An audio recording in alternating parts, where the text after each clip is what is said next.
kids had a lot of energy this Tuesday morning. Heck yeah, they were ready to go. They were going to hop to school, I think, instead of walk. It's good to see that firefighting is more than just a public service. Absolutely. You got to walk these kids, too. Maybe inspire some new future firefighters. We're going to get to Josh in a moment, but first, good morning. Thank you for joining us on this Tuesday.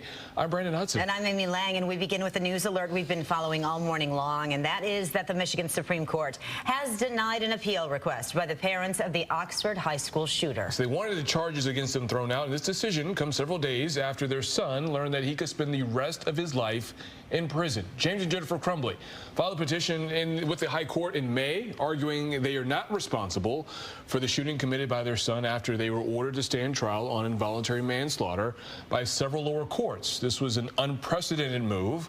No trial date has been set. And last week, an Oakland County judge ruled the shooter is eligible for a sentence of life in prison without parole, despite being a juvenile. He's only 17 years old. He'll learn his punishment on December 8th. And it is day 19 of the UAW strike. Union workers remain committed to their cause. Now we're getting a look at the wider impact as we learn more workers are losing their jobs. Fox News' Robert Murdoch is live with the latest on layoffs. Robin, you hate to hear people losing their jobs in this type of climate.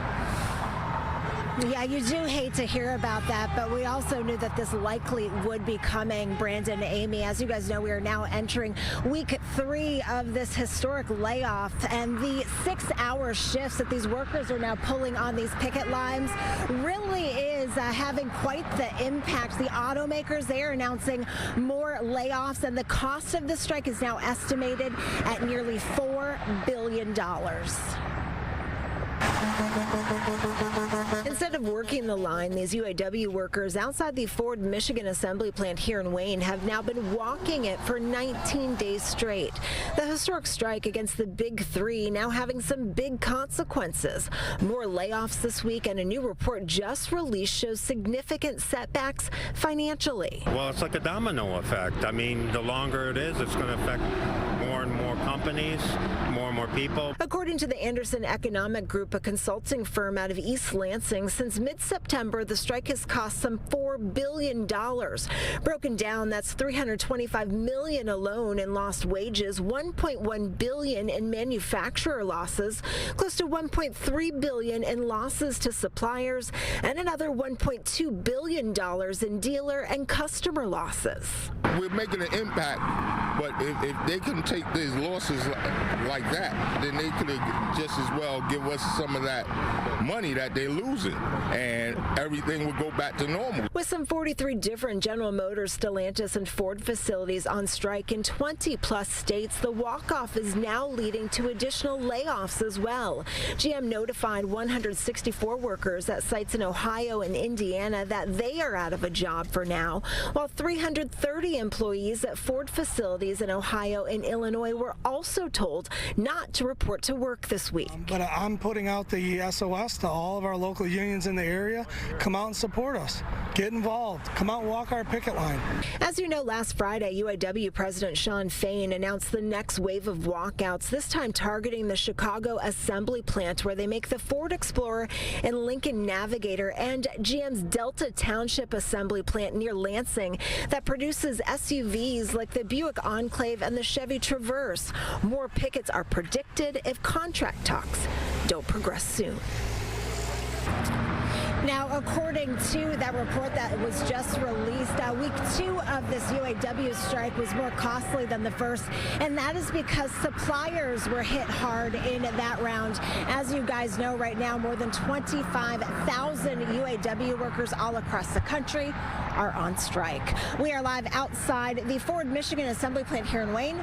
I'm Robin Murdoch for Fox 2 News. Robin, we appreciate it. Touching back on that Anderson Economic Group report, so $4 billion in 3 weeks. Are there any predictions because where this may go next? Because we have not yet reached a deal, or are we're not even close to one at this point?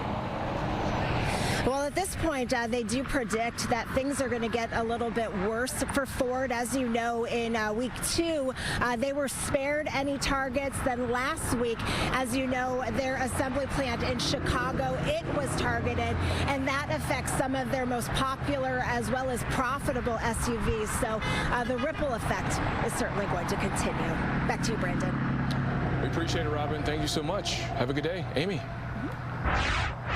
Well, the investigation continues into a deadly crash on the Lange that claimed the life of a 32-year-old man. We're told the driver of a Chevy Cobalt moved from the center lane to the left lane and then collided at high speed with a disabled U-Haul truck on the shoulder.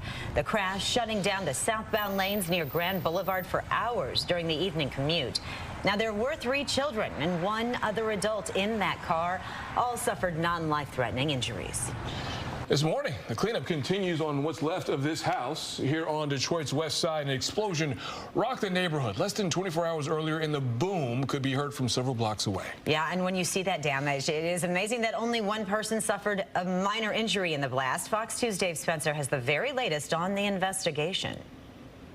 At the corner of Sussex and Florence in Detroit, this happened. We just heard a loud boom. It sounded like it was downstairs. The sound she heard wasn't from downstairs, rather 6 blocks from her house. According to the deputy mayor of Detroit, they are working hard to determine exactly why a house would explode in the middle of the day. Preliminarily, we believe it was a gas explosion. That's what all indications are leading to. The fire department says no one was currently living at that home, but the owner was doing renovation. She was there, but she left, so she doesn't know what happened. In fact, while we were on scene, that same owner arrived back. The homeowner is here! She didn't want to be interviewed, but did say that earlier in the day, she did smell gas. Others in the area tell us they have smelled gas over the weekend and even reported it to DTE. We smelled it at the corner of Florence and Sussex. Okay. So we don't know. Where the explosion was. Yeah. Lisa Thornton had some damage at her house due to the explosion. One of 8 residents to be directly affected. Even the house that's next door, you can tell somebody lives there because the TVs are still mounted to the wall and their whole side of their house is gone. The lady said she was in the living room, but she's fine. The focus now turns to cleaning it all up. DTE has turned off the gas and the power to the home so that officials can pinpoint a source and to ensure this can't happen again. The good thing about it is nobody got injured. That was Dave Spencer reporting, and despite the heavy damage, just 1 person inside the house next door complained of scrapes and bruises, very minor. Now, the city did put 2 people in motels for the night. We don't know when it will be deemed safe for them to return home. I want you to check this out here. This is the impact of this fire. It will be felt by a lot of kids who live in the Lincoln Park area and try to play sports. Flames burned through the storage building for the Lincoln Park Junior Rails. Everything is destroyed, including practice equipment and spare uniforms for football and cheer teams. Thankfully, nobody was inside at the time. The cause of this fire is under investigation. Lincoln Park Junior Rails has been around for 40 years. It provides sports opportunities for kids in the area. And new this morning in Royal Oak, the firefighters there doing double duty. Yeah, you talk about doing community service here. They walked kids to school this morning. Fox 2's Josh Landon has the story. Yes, the annual walk to school with the Royal Oak Fire Department. It begins here at 12 Mile in Rochester, and I'm joined by the man who started this incredible mission 24 years ago, Captain Kerry Thompson with the Royal Oak Fire Department. Yes. Hello to you, sir.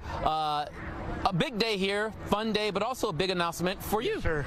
Yes, today is the day that I announced my retirement. The guys at the fire department don't even know I'm retiring. I've got 2 weeks left. My last official day is October 17th, and I'm really grateful that I got to spend my career in Royal Oak and got to do so many good things over my career. I'm blessed. I'm just so thankful for everything that's happened to me, and now it's just time to announce my retirement, so it's a big day. Hey, kick back and relax, sir. With that being said, you began this cool annual event 24 years ago. What made you start it? Some kids asked me to walk them to school. I was at the supermarket, and some kids asked me to walk them to school, and so I told them, yeah, I'll be at the Walgreens, on the first Tuesday, or it was a Wednesday back then, first Wednesday of October. I'll be there, and like 200 kids showed up to come walk with us, and it just got bigger and bigger. Today, we're going to have about 500 to 600 kids walk with us, plus their parents. There's just going to be a mile of people walking up here. It's just going to be amazing. Oh my! With that being said, any word on this tradition continuing on, or this is it?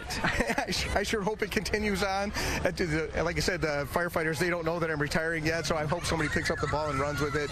But I just don't know right now. I hope it continues. If it does, I'll show up and walk with them anyway. But this is the end of the road for me. So after 24 years, it's time to call it quits. All right. Well, Captain Kerry Thompson, congratulations on a good career and a great activity here. Oh, thank you so much, Josh. Like I said, I just want to thank Fox 2. You guys have been terrific to me throughout my whole career. You guys always show up whenever you're called or anything like that. You're definitely involved in the community, and I'm just grateful for Fox 2, and I'm grateful for everybody that I've met at Fox 2 over the years. You guys are just fantastic. The cameraman's been with us all the time, too, so it's just been amazing. Rich Rothler. Yeah, he's a great guy. So everybody's just been terrific to us, and I just can't thank you guys enough. I can't thank the city of Royal Oak enough. I can't thank the people of Royal Oak enough, and all the fire departments all across Michigan. It's been an honor to serve you. All right. Once again, congratulations. Thank you, sir. I appreciate you so much, pleasure, Josh. Thank you, sir. I appreciate you, buddy. All good, all good. And once again, the annual walk to school in Royal Oak happening today.